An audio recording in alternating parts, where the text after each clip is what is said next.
Hello everyone and welcome to a new video. Since I got my full SC project system and BMC air filter, I've been wanting to install the Dynojet Power Commander V. In today's video we're going to be doing just that. First things first, I want to give a shout out to Dynojet for sending everything out. Super great company and they've been a pleasure to work with. To make power you need three things: fuel, air, and spark.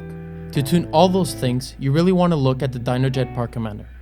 What it does is, it allows you to properly program the fuel and oxygen levels to give your bike the most power and efficiency as possible. Stay tuned until the end of the video because we'll be testing and tuning the bike on the dyno. Enjoy! To start with, we're going to be removing the tank and most of the fairings so we can have plenty of space to work with. I really recommend watching SportBike Track's gear video of them installing the Power Commander. It's a great video and it helps a lot.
Okay guys, so we just got here at the dyno center.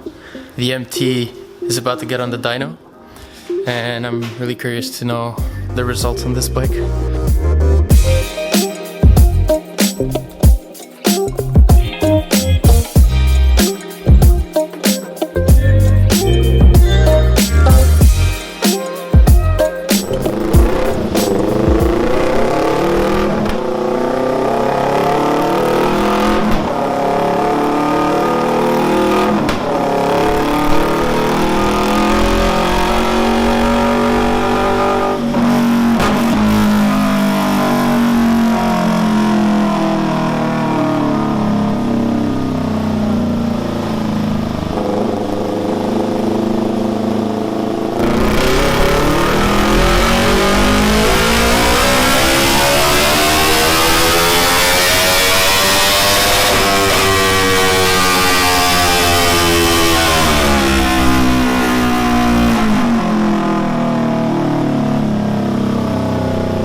Okay, so we just tested to see how the bike was running stock, and now we're about to start making a custom map for this bike. It's super loud in here, but yeah, this bike screams.